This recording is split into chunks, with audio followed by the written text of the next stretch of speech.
नमस्कार प्रेक्षकांनो, आता इकडे मंजिरीने एक नाही तर चक्क 3 डाव केलेले राहता मीराला मारण्याकरता, पण अंबिका येऊन डायरेक्ट ते सगळे डाव फ्लॉप करते आणि मंजिरीचा जो काही काळा चेहरा राहतो तो अंबिका समोर आलेला राहतो. आता इकडे मीरा जाऊन जे काय सगळं सत्य राहतो ते सगळं डायरेक्ट दादासाहेबांना सांगून टाकते. आता दादासाहेब तर मंजिरीच्या विरोधात फार देखील मोठा निर्णय घेता. नेमकं काय होतं संपूर्ण अपडेट जाणून घेऊया. चला तर व्हिडिओला सुरुवात करूया. आता इकडे रात्रीची वेळ राहते. मंजिरी तिच्या बेडरूममध्ये बसलेली राहते. तेवढं तिथून वरून माया येते. आता मंजिरी डायरेक्टच मायाला म्हणते, तसं प्लॅन आहे, प्लॅननुसारच तुला काम करायचं आहे. आता तुला उद्या सकाळी डायरेक्ट घरातच आहे ना असं बोलायचं. त्याच्याने सगळ्यांना सोनशेल तुझ्यावरती डाऊट येईल. तू फोन घ्यायचा आणि सरळ असं बोलायचं, मी तुम्हाला जे काही प्लॅन करायला लावलाय तो प्लॅन तुम्ही नीट करा. तेव्हा आता ती माया पण बोलते, पण मी हे सगळं का करू बरं मॅडम, तुम्ही मला हे सगळं का बरं करण्याकरता लावताय. तेवढं आता ती मंजिरी म्हणते, कोणतरी एक आपल्या घराबद्दलच ते मीराला साथ देते, पण ते कोण आहे आपल्याला कळत नाही. त्याच्याकरता आपल्याला सगळं करावं लागेल. पण प्रेक्षकांना त्या मंजिरीला माहिती राहते हे सगळं ते आपण अंबिका करता करत आहे. कारण की अंबिकाला असं वाटेल की ही माया काहीतरी प्लॅन करते आहे मीराला मारण्याकरता, आणि ती अंबिका सरळ त्या घरातनं बाहेर चालली जाईल. अंबिका बाहेर गेली तर आपल्याला मीराला मारणं सोपं जाईल. याच्याकरता ही मंजिरी कट कारस्थानं करू लागत असते. तेवढ्यात आता मंजिरी पण म्हणते, मायाला तुला जे सांगितलं तसंच करायचं, याच्यात अजिबातच गडबड होता कामा नाही. जर का याच्यामध्ये गडबड झाली ना तुझी काही देखील एक खैरने मी तुला अजिबातच सोडणार नाही. तेव्हा ती माया पण बोलते, बरं ठीक आहे मॅडम, तुम्ही म्हणाल मी तसंच करेल. आता इकडे माया पण उद्याची सकाळची वाट बघत राहते किंवा मी सगळा प्लॅन करू. आता इकडे दुसऱ्या दिवशी सकाळी दादासाहेब हॉलमध्ये बसलेले राहता. आता दादासाहेब सगळ्या घरच्यांना सांगत राहता, आता प्रत्येकाने ना जोडीनी काम करायचं, प्रत्येकाने जोडीनी घरातले काहीतरी एक काम करायचे. तेवढ्यात आता अनन्या पण बोलते, तुम्ही दोघं काय कराल बरं मग. तेव्हा अथर्व पण विचार करू लागत असतो, आता आपण जोडीने पुढे काय काम करायचं असं. तेव्हा आता माया पण मुद्दामच फोन घेते आणि फोन लावून म्हणते, मी तुम्हाला जे काही प्लॅनिंग सांगितले त्या प्लॅननुसारच तुम्ही काम करा. मी तुम्हाला जे काही सांगितले त्याच्यानुसारच काम करायचं, अजिबात त्याच्यात गडबड होता कामा नये. इथे प्रेक्षकांना अंबिका पण उभी राहते. अंबिका म्हणते, हे सगळं ही फोनवरती काय बोलते बरं, प्लॅननुसारच काम कराय सगळं हिचं काय, नेमकं हिच्या डोक्यामध्ये काय शिस्त आहे बरं, असं त्या अंबिकाला वाटत राहतं. आता अंबिका म्हणते, नाही मला हिचा पाठलाग करावं लागेल, ही कुठे जाते काय करते मला ते सगळं बघावं लागेल. आता प्रेक्षकांना आता इकडे मंजिरी पण त्या मायाला म्हणते, तू पटकन घराच्या बाहेर चालली जा. तेव्हा माया पण बोलते, पण का बरं.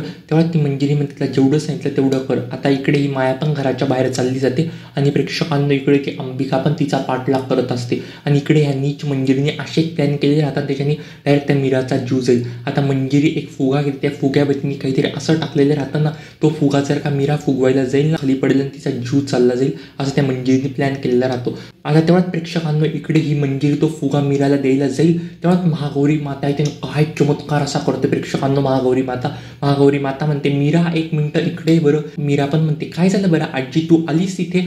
तेव्हा आता ती महागौरी माता पण बोलते, मी इथे आली आहे कारण की मला एक काम आहे, तू माझी मदत करशील का.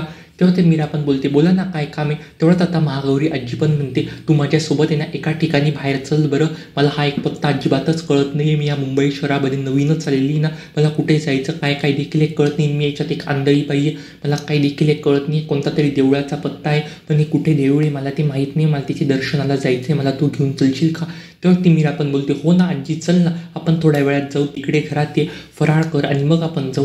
तेव्हा ती महागौरी माता पण बोलते, नाही आत्ताच जाऊ. असं म्हणून प्रेक्षकांना इकडे महागौरी माता पण मीराला घेऊन जाते आणि मंजिरीचा एक प्लॅन राहतो तो असाच फ्लॉप झालेला राहतो. आता मंजिरी दुसरा प्लॅन करते मीराला मारण्याकरता, पण प्रेक्षकांना ते तिची तिघी प्लॅन डायरेक्ट महागौरी माता फ्लॉप करून टाकतात. तिचा काही देखील एक प्लॅन यशस्वी होत नाही.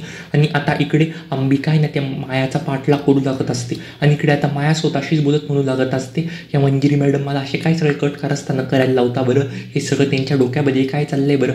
सकाळी तू फोनवरती कोणाशी तरी बोल आणि हे सगळं कर, हे सगळं काय चाललंय बरं.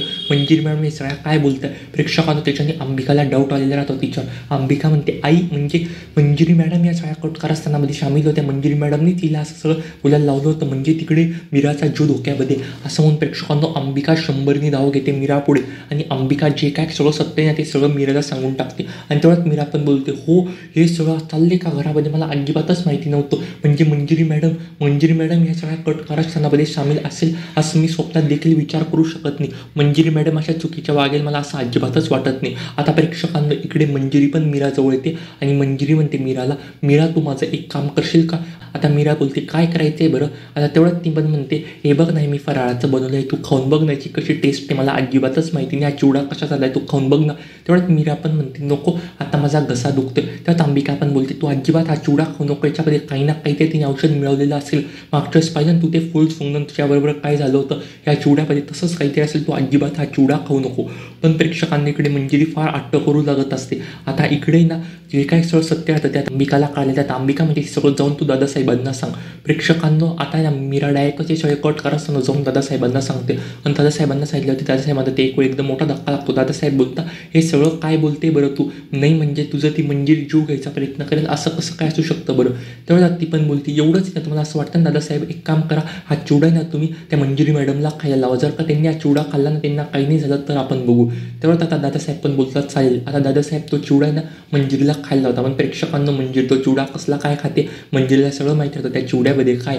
आणि तिला मार्जरी पण म्हटलेली आहे की हा चिवडा तू अजिबातच खायचा नाही, हा चिवडा तू खाल्ला तर मी तुझी शक्ती अजिबातच काम करणार नाही, मी तुला मदत देखील काही करू शकत नाही. आता प्रेक्षकांना मंजिरीचा डाव तो तिथेच बसलेले राहतो. दादासाहेबांना पण तिचे सत्य कळालेले राहतात. आता जे काही मंजिरीचे सत्य ते सगळे घरच्यांच्या समोर आलेले राहतात आणि त्या मंजिरीतील चांगली साखलपट्टी होताना आपल्याला बघायला मिळणार आहे. अशाच मालिकेच्या डेली अपडेटसाठी आपल्या चॅनेलला आता सबस्क्राईब करा. धन्यवाद.